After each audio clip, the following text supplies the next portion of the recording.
जिजाऊंच्या जयंतीच्या निमित्ताने आणि त्यांनी संबंध देशाला संबंध जगाला संदेश दिला ते स्वामी विवेकानंदजी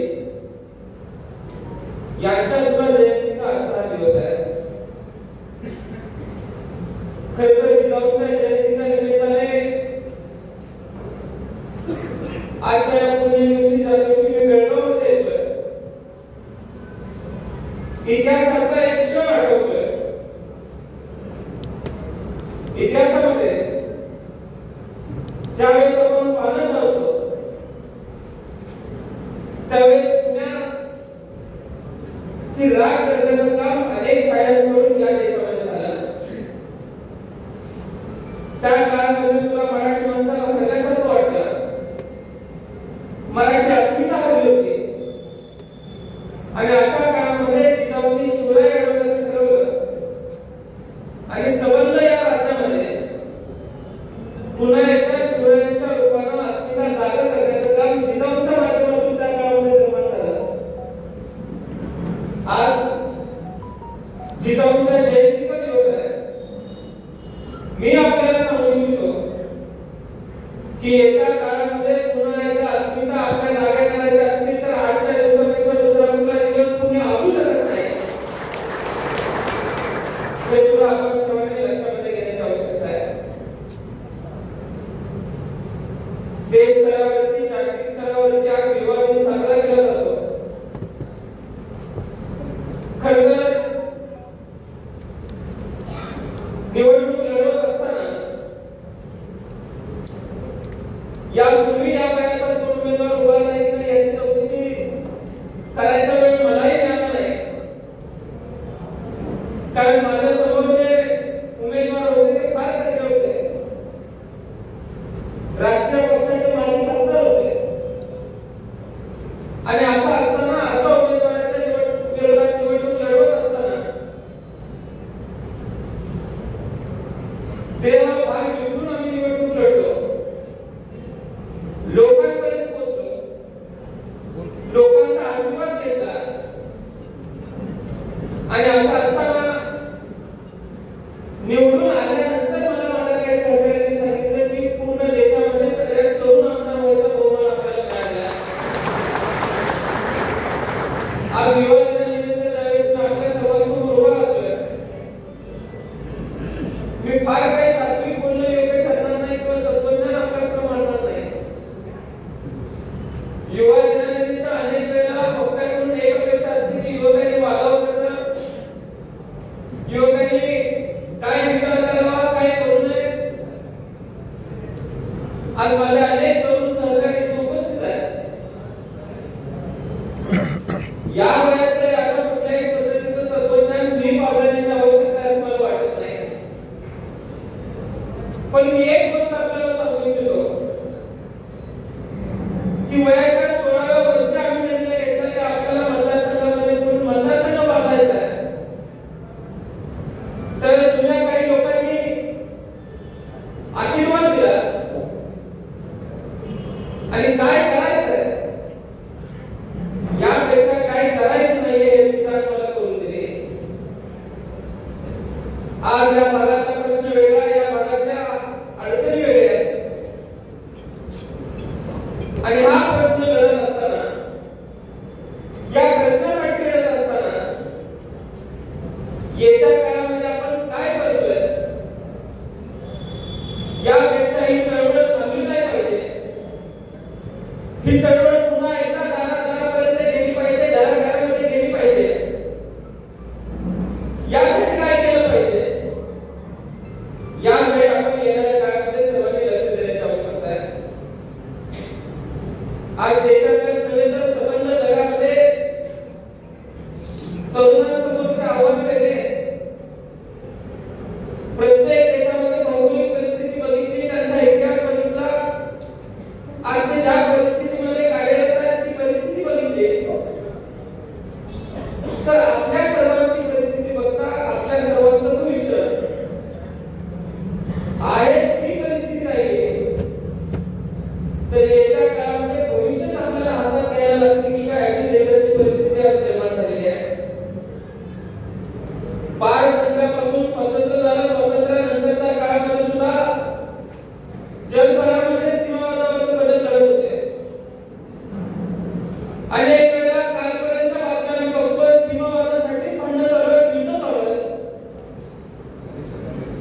देशाच्या स्वातंत्र्यानंतर सुद्धा आपल्या अस्मिता घडवण्याचं काम या भागामध्ये होतंय. त्या अस्मिता पुन्हा एकदा जागृत करण्याचं काम आपल्याला या काळामध्ये करावं लागणार आहे. त्यामुळे आपण सर्वांनी हा जो प्रश्न आहे त्या प्रश्नासाठी आपल्या अस्मिता लहान न ठेवता आपल्या अस्मिता जागा ठेवून हा प्रश्न तडीस नेण्याचं काम तुम्हाला मला सर्वांना करावं लागणार आहे. सीमा प्रश्नाच्या बाबतीमध्ये ज्यावेळेस आम्ही वाचतो, सीमा प्रश्नाच्या बाबतीमध्ये ज्यावेळेस आम्ही जुन्या जाणत्या लोकांकडून मार्गदर्शन घेतो, तर पिढ्यानपिढ्या हा संघर्ष होतोय. त्या संघर्षा बाबतीत माहिती घेत असताना एक गोष्ट मला लक्षामध्ये आली की आपल्याला सर्वांना जागा होत असताना मात्र आता वेगळ्या पद्धतीने जागा होण्याची सर्वांना गरज आहे. मी युद्ध करायचं म्हणत नाही, पण जगभरामध्ये जिथं जिथं संघर्ष झाला तिथे तिथं संघर्ष करण्याची पद्धत बदलत गेली आणि पद्धत बदलल्याशिवाय संघर्ष करणारा अर्थ राहिलेला नाही. अशा अनेक उदाहरणं जगभरामध्ये आपल्याला बघायला मिळत आहेत. माझ्या आयुष्यामध्ये माझा मतदारसंघ सोडून मी सर्वात आधी प्रचाराला कुठे जर बाहेर पडलो असेल तर ते बेळगावला आलो होतो. महाराष्ट्रामध्ये इतर कुठल्याही पक्षासाठी प्रचार करण्याचा मान मला कधीही मिळाला नव्हता, पण इथं येऊन महाराष्ट्र एकीकरण समितीच्या उमेदवारांची बाजू मांडण्याची आणि आपल्या ज्या मराठी अस्मिता आहे त्या अस्मिता जागा करण्याचा प्रयत्न त्या काळामध्ये 3 दिवस राहून विधानसभेच्या निवडणुकीच्या निमित्तानं आम्ही केला होता. सगळी परिस्थिती बघितल्यानंतर एक गोष्ट लक्षामध्ये आली. मी आज दुपारपासून ज्यावेळेस काही महिन्यानंतर लोकांना भेटतोय, अनेकांना मला एक सवाल होता की येत्या काळामध्ये या प्रश्नाचा आपण प्रश्न कसा पुढे घेऊन जायचा आहे, या प्रश्नाचा शेवट कसा करायचा आहे. संघर्ष करावा लागत असेल तर तो संघर्ष फक्त रक्त सांडण्यापुरता नसावा. त्याच्याही पुढे जाऊन तांत्रिकदृष्ट्या जर आपल्याला लढा द्यावा लागत असेल तर ती तांत्रिकदृष्ट्या लढा देण्याची तयारी आपली पाहिजे. मला अनेक लोकांनी सांगितलं, काही बदल त्यांनी सुचवले. खरं तर या देशातल्या सगळ्यात तरुण आमदार म्हणून ज्यावेळेस मी काम करतोय, माझ्या वयाच्या 25व्या वर्षी मला या चळवळीमध्ये काम करायला मिळण्याची मला भाग्यच नसतो. पण काम करत असताना मी एका गोष्टीची खात्री घेतली, अनेक पिढ्या संपल्या पण हा प्रश्न संपला नाही. माझी कारकीर्द या प्रश्नासाठी संपूर्ण याची खात्री मात्र मी माझी कारकीर्द संपवण्याची केली आहे. कारण आता प्रतीक बदलावं लागेल. त्यामुळे आपल्या सर्वांच्या सल्ल्याने जे सल्ले तुम्ही सर्वांनी मला दिलेले आहेत, हे सगळे सल्ले लक्षामध्ये घे. आदरणीय पवार साहेबांचा आणि महाराष्ट्रामध्ये काही लोकांचं मार्गदर्शन घेत आपण या प्रश्नासाठी एक नवं स्वरूप देऊया असं माझ्यासारख्या सर्वसामान्य तरुण कार्यकर्त्याला आज त्या ठिकाणी वाटतंय. कारण या परिसरामध्ये आम्ही बघितलं फार त्या प्रश्नाचा मला आजच्या दिवशी जाणार नाही, पण एकूण परिस्थिती बघितल्यानंतर आपल्या लोकांवरती अन्याय जर होत असेल तर तो अन्याय सहन न करण्याचा दत्त पिढ्यांपासून पूर्वीचा आपल्याला मिळालेला आहे. आणि या पुढच्या काळामध्ये आपल्याला सर्वांना जागा राहावं लागेल, जागरूक राहून काम करावं लागेल. आपल्या भागामध्ये आपले जे बांधव आहेत त्या बांधवांच्या आयुष्यामध्ये चांगले दिवस आले पाहिजेत यासाठी आपल्याला सर्वांना कष्ट करावं लागणार आहे. आणि ते कष्ट करण्याची भूमिका महाराष्ट्र विधिमंडळ सदस्य म्हणून माझी सुद्धा या पुढच्या काळामध्ये असणार आहे. एवढंच आश्वासन मी आज या भागामध्ये आपल्याला सर्वांना देऊ इच्छितो. तेव्हा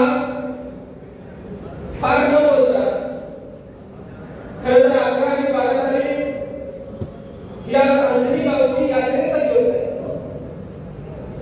पण ज्यावेळेस मला या कार्यक्रमाचं निमंत्रण मिळालं त्यावेळेस सगळे कार्यक्रम बाजूला ठेवून आपण बेळगावला गेले पाहिजे, आपल्या बांधवांना भेटलं पाहिजे आणि इथला जो प्रश्न आहे तो प्रश्न नेण्यासाठी इथल्या लोकांना जो संघर्ष करावा लागतो त्या संघर्षामध्ये आपण सुद्धा एकमय होऊन जावं ही भावना आमच्या सर्वांच्या मनामध्ये आहे. यशवंतराव चव्हाण साहेबांपासून मगाशी भाषणामध्ये संदर्भ देत असताना वसंतराव नाईक साहेबांचा सुद्धा अनेकांनी संदर्भ दिला. वसंतदादा पाटलांनी या भागामध्ये त्यावेळेस काम करण्याचा प्रयत्न केला आणि असं असताना ही जी जुनी परंपरा आहे आपली माणसं ओळखण्यासाठी, आपल्या माणसांची मनं राखण्यासाठी आणि आपल्या माणसांच्या अस्मिता जाग्या करण्यासाठी या पुढच्या काळामध्ये पराकोटीचा संघर्ष मला जरी करावा लागला तरी मी मागा हटणार नाही एवढं शब्द सुद्धा मी आज त्यामुळे ज्या पद्धतीने आव्हानाचं सौंदर्य या भागाचे होतं त्याच पद्धतीने किंबहुना कादंबर जास्त होईल इतकं प्रेम आणि जिव्हाळा मी माझ्या